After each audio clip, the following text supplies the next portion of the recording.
پھر آپ سے پوچھا گیا عورتوں کو بولا مزار پر جانا کیسا ہے؟ تو آپ نے فرمایا جب تک وہ عورت گھر سے چلتی ہے اور مزار پر پہنچتی ہے پھر گھر پر واپس آتی ہے اس وقت تک اللہ اور اس کے فرشتے اس پر لعنت کرتے ہیں۔ مزار پر حاضری نہیں دے سکتی عورت۔ ہم نے کیا کیا؟ جمعہ آتا ہے تو ہم لوگ ساری عورتوں کو اجازت دیتے، چھوٹ رکھے ہیں، اجازت بھی کہاں لیتے ہیں آج کی عورتیں؟ آج ہم لوگ کام پہ نکلتے ہیں وہ اپنی من مرضی کے مطابق سارا بازار، سارا گاؤں، سارا شہر، ساری گلیاں گھوم کر کے آ جاتی ہیں، ہماری کوئی اجازت ہی نہیں ہوتی، کیونکہ آج تو گھروں میں حکومت عورتوں کی چلتی ہے لگ بھگ۔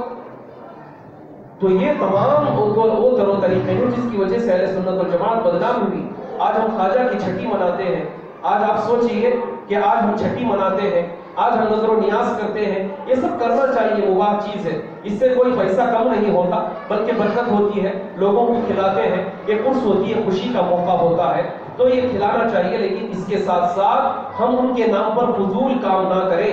فضول پیسہ خرچ نہ کریں، بلکہ ان پیسوں سے ہم، کسی نے سروے کر کے بتایا، کسی عالم دین نے بتایا ہندوستان اور پاکستان میں جتنے مزارات پر چادریں چڑھتی ہیں اگر ان چادروں کو پیسوں کو جمع کر لیا جائے تو مسلمانوں کی اتنی یونیورسٹیاں ہو جائیں گی کہ کسی مسلمان کو کسی غیر مسلم کی یونیورسٹی میں جانا نہیں پڑے گا۔ چادروں کی اتنے پیسے چادروں پر چڑھتی ہیں، مزاروں پر جو چادریں چڑھتی ہیں اتنے پیسے آئے اس کے کہ اگر ان پیسوں کو صحیح استعمال کیا جاتا چادریں نہ چڑھاتے۔ چادر چڑھانا ایسا نہیں، میں نے جیسے کہا کہ ایک چادر چڑھاؤ لیکن جب تک کہ پرانی نہ ہو جائے، جب تک پھٹ نہ جائے، اس چادر کو آپ تبدیل نہیں کر سکتے۔ یہ اہل سنت والجماعت کا عقیدہ، یہ طریقہ ہے امام اہل سنت نے بتایا۔ ارے ابھی کے جو ہمارے مجدد گزرے انہوں نے یہ طریقہ بتایا، تو ان سے پہلے جو مجددین گزرے، ان سے پہلے اولیاء کرام گزرے، وہ کتنے تقویٰ و طہارت کی شریعت کے پابند ہو، سمجھ لیجیے۔ تو اسی لیے ہمیں چاہیے کہ خواجہ معین الدین اجمیری رحمۃ اللہ تعالی علیہ کے دربار میں بھی آج ہم جاتے ہیں، زیارت کے لیے جانا چاہیے، ہاں واقعی میں ان کے دربار میں حاضری دینی چاہیے۔ کیوں؟ اس لیے کہ اگر ہم ان کی حاضری دیں گے، ان کی بارگاہ میں پہنچیں گے تو اللہ تبارک و تعالیٰ ان کے فیض سے ہمیں کچھ نہ کچھ عطا فرمائے گا۔ اگر ہم ایصال ثواب کرتے ہیں، ان کے لیے دیگ چڑھاتے ہیں، ان کے لیے لوگوں کو کھانا تقسیم کرتے ہیں، وہ کہیں ضائع نہیں ہوگا، اس کا منافع ہمیں ملے گا، دنیا میں بھی برکت ہوگی اور آخرت میں بھی اللہ تبارک و تعالیٰ اس کی جزا دے گا کہ کم سے کم یہ دنیا میں میرے ولی سے محبت کرتا تھا، ہو سکتا ہے اسی بہانے سے اللہ معاف بھی فرما دے۔ یہ الگ بات ہے، یہ اللہ کی رحمت، خداوندی کی رحمت ہے کہ جسے چاہے وہ یہ بہانے سے بھی معاف کر دے، لیکن اس بہانے سے بھی نہیں رہنا چاہیے کہ ہم خواجہ کے چاہنے والے، غوثہ کے چاہنے والے، ہمیں عمل کرنے کی کیا ضرورت ہے، ہم 11ویں کرنے والے، 12ویں کرنے والے، ہم سنی ہیں، ہم جو ہے حق پر ہے، ہم تو پار ہو جائیں گے، ہمارا بیڑا پار ہو جائے، ایسا نہیں ہوتا۔ ارے انہوں نے شریعت کی پابندی کی تو ان سے محبت کا تقاضا یہی ہے کہ ان کے نقش قدم پر چل کر ہم بھی شریعت کے پابند ہو جائیں، ہم بھی نماز کے پابند ہو جائیں، ہم بھی روزے کے پابند ہو جائیں، حلال حرام کی تمیز کرنے والے بن جائیں۔ یہی جو ہے محبت کا تقاضا ہے،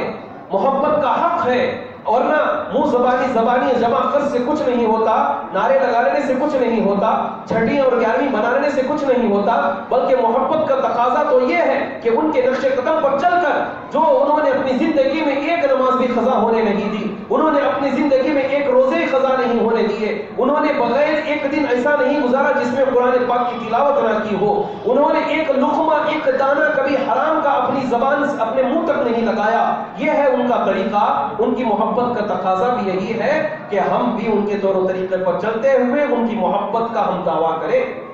ورنہ ہم جھوٹے دعوے دار ہیں۔ تو اسی لیے ہمیں چاہیے کہ ان باتوں پر ہمیں توجہ ہونی چاہیے۔ حضرت خواجہ معین الدین چشتی الازمیری سنجری رحمۃ اللہ تعالی علیہ کا بہت بڑا احسان ہے ہندوستان کے مسلمانوں پر، خاص طور پر کہ آپ ہی کے ذریعے سے اسلام پہنچا۔ اسلام تو پہلے بھی پہنچا، کیرلا کی سرزمین پر سب سے پہلے اسلام پہنچا صحابہ کے ذریعے سے جب تجارت کے لیے آئے، اور آج بھی آپ گوگل میں ماریں گے سب سے پہلے ہندوستان کی پہلی مسجد کیرلا میں،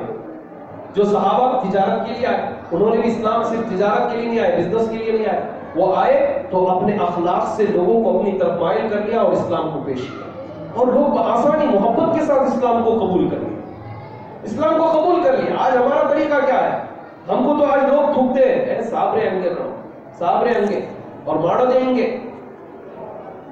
کر کو، اتنی باتیں، گھٹیا باتیں کرتے ہیں ہمارے درمیان، کبھی کبھی ہمیں بہت تکلیف ہوتی ہے اس سے۔ تو اسی لیے ہمیں چاہیے کہ ہم اپنے اخلاق کو اولیاء اکرام کے نقش قدم پر ڈالنے کی کوشش کریں، تو پھر انشاءاللہ تبارک و تعالیٰ اسلام پھر سے غالب آئے گا، مسلمان پھر سے غالب آئیں گے۔ حضرت خواجہ غریب نواز اکیلے تشریف لائے تھے، لیکن آتے آتے اپنے مریدین کو لے کے آئے، آتے آتے پھر 90 لاکھ لوگوں کو آپ نے کلمہ پڑھا کر مسلمان فرمایا۔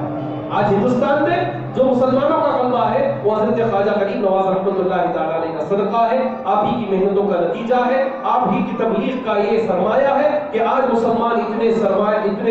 اتنی گنتی میں، اتنی شمار میں نظر آتے ہیں۔ الحمدللہ یہ حضرت خواجہ غریب نواز رحمۃ اللہ تعالیٰ علیہ کا احسان ہے۔ بس اللہ سے دعا بھی ہے کہ اللہ تبارک و تعالیٰ ہمیں اس طرح دنیا میں اولیاء اکرام سے محبت کے ساتھ اپنی سانسوں کو لینے کی توفیق عطا فرمائے۔ اب جب اس دنیا سے بھی چلے جائے تو اللہ تبارک و تعالیٰ انہی کے سائے تلے ہمارے محشر کے میدان میں حشر فرمائے۔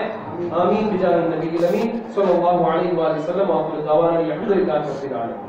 جب آپ مزار پر جاؤ تو کیسے کھڑے ہونا چاہیے؟